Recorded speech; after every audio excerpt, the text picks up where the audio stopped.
Hi there, welcome to my YouTube channel. Today I'm going to talk about risks in business. So over the past 2-3 days, I've been talking about risks in investment.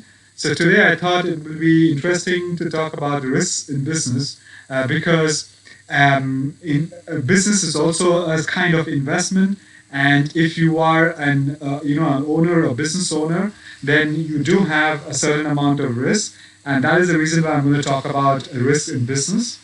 The cool thing is I'm going to talk about essentially the pressure points in businesses which have the potential to cause a risk in your business, and that's pretty much what I'm going to talk about. And I'm also going to talk about some of the questions that you must ask the business owners to answer to gauge how well they are in terms of risk management, or how well the company, the business would be progressing.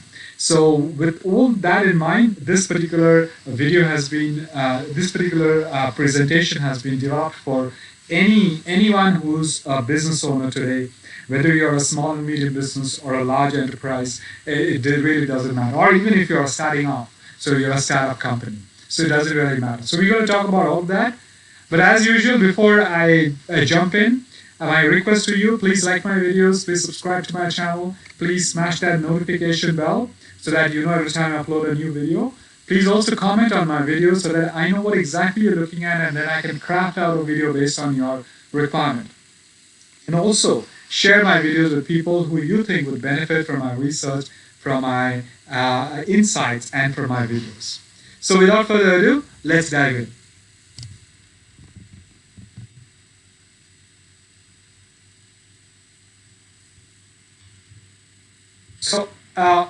Let me talk about my ebook before I start off. So, as you know, this particular ebook is all about my journey as an entrepreneur. It's titled Six Figure Corporate Job to Master Entrepreneur.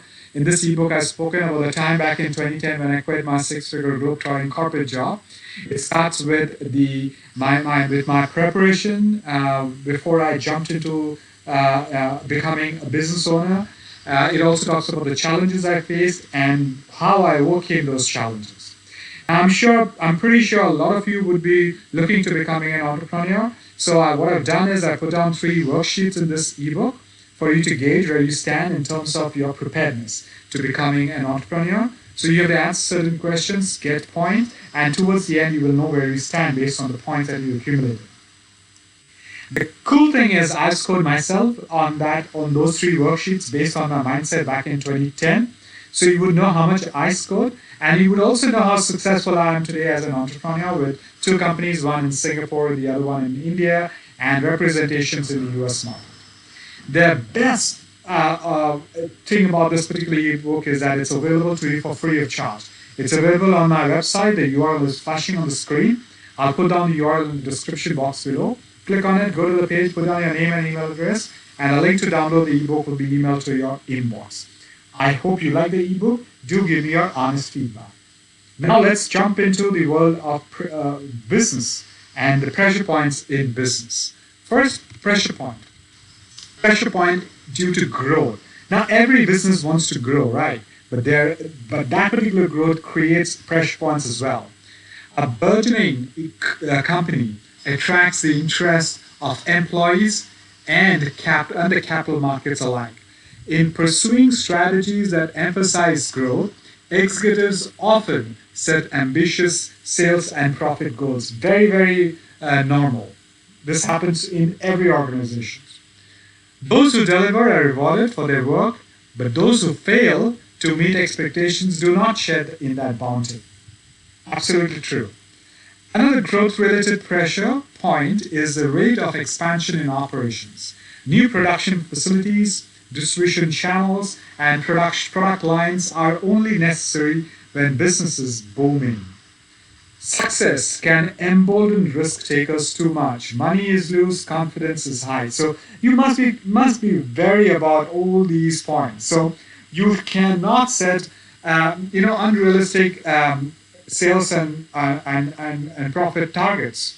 You cannot really keep growing or expand or put money into infrastructure, into development, in production and distribution, when you probably, there could probably be some limits to doing all of that. So you must really be very, very careful on these points.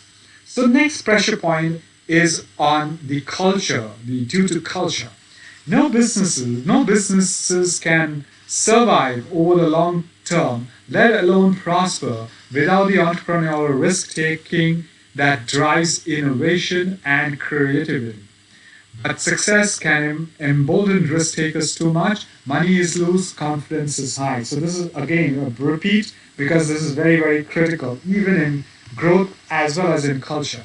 For some, the urge to gamble with the company's assets and reputation, all in the name of greater gains, becomes irresistible. And so, very often, people in successful enterprises invest in excessively risky deals, forge alliance with people or businesses that may not have the ability to honor such contracts, or make promises to customers that are impossible to fulfill. So you have to be very, very careful about that. So that cannot be the culture of the organization. To I understand risk taking, but if you keep taking risk and you are setting unrealistic, future direction, then there are very high chances that the business will fail.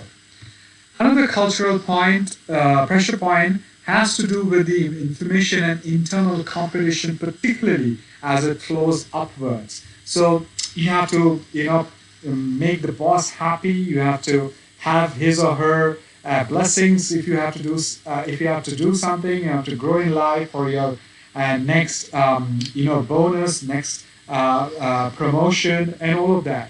To their peril, executives running successful organizations often develop a resistance to bad news.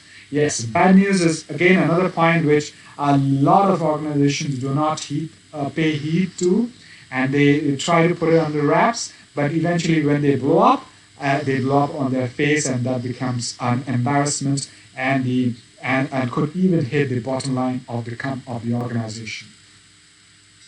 The third and the last pressure point is the pressure point due to information management.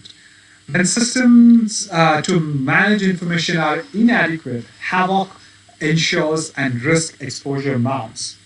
Now, in today's digital world, that is very, very common. Success in the marketplace is often accompanied by increasingly sophisticated products, by innovations in the way that customers are served, and by creativity in bundling new products or services. All these changes can increase the complexity of transactions. When that happens, fewer people fully understand the nature of the risk that these transactions create and how to control them. So those are the points that you must be very careful when you manage information management. The final information management pressure point is the risk exposure calculator, is decentralized decision making. When companies expand quickly, local managers are often given a great deal of autonomy to make decisions. While autonomy is great because they have to deliver at the end of the day, but if you don't control if you don't control their decision making, and it's decentralized and it's not coming from the top, or even the top is not bought into the particular decision making, then chaos can be a problem to manage the business, and that creates the risk in the business per se. So those are the three pressure points that I want to talk to you. Now we're going to talk about the questions about risk that you must try and get proper answers from the owners of the business. First question: have senior managers communicated the core value of the business in a way that people understand and embrace? Now, it is very essential for senior managers to communicate clearly, to have proper deliverables and targets, so that the employees understand and they follow that route to ensure that those deliverables are delivered. So the onus is on the senior managers on that particular communication. Question number 2 is, have the managers in your organization clearly identify the specific actions and behaviors that are off limits. So if you are able to identify what you can do and what you cannot do, or certain behaviors are completely no-no. Let's say you talk about competition in a derogatory way, or you talk about some politics or something to do with religion or faith and all of that, then obviously that's bound beyond limits. So you cannot talk about it. So the managers have to clearly identify those elements and communicate to the subordinates. Question number 3. Are diagnostic control systems adequate to monitor critical performance variables? So yes, if you aren't able to put in the diagnostics or the control mechanism in place, and you are not able to get an alert when there is something wrong, then obviously there are a lot of questions that would be asked about how good the managers are, or the corporate team is, the management team is. So unless you are able to control every aspect or every performance variable, and you have a measure control system, you cannot expect the organization to really grow and prosper. Question number 4. Are your control systems interactive and designed to stimulate learning? Now that's a leaf out of question number 3. So they must be interactive, they must be real time, and they must also feed back into the system for a better learning system for the employees, for the organization. So which means if you encounter problems and they were not really compensated, then obviously, or not thought through, then you need to develop learning mechanisms so that the employees learn and those mistakes are not repeated. And the last question number 5. Are you paying enough for traditional internal control? So again, question number 3, 4, and 5 are interlinked. So if you are building the top control systems, internal control systems, that could even be HR systems, employee management, it could be process management, it could be marketing controls, financial controls, operational controls, all of that. And if you're not, you're not paying the people who are controlling all of that, or the systems, or the infrastructure, or the setup, then you will probably you will face certain challenges. And at some point in time, if you are not careful enough, the control system, the mechanisms, and the operation might even crack and fail. So you should avoid all such situations to ensure that the risks are minimum. So it's the onus is on the management, the top guys in the company, and the managers, and all of that to control all this. So these are the 5 questions that you must answer. You must make sure that these are answered. So to summarize, if these 5 questions are answered, and they are in the positive and they are in the right direction, then you can pretty much say that the business is quite okay and is not likely to go down, or has, all businesses have risks, but they don't have those risks which would take the business down. That may not happen. So given those pressure points, and these questions are essentially areas that a business owner should look at to ensure that his business is pretty much risk-free and is in the right direction. Now, I did mention about risks in investment. I spoke about that in the risk. So there is a calculation or an equation, and a set of equations that I had shown on beta. In one of the videos, I think 2 days ago.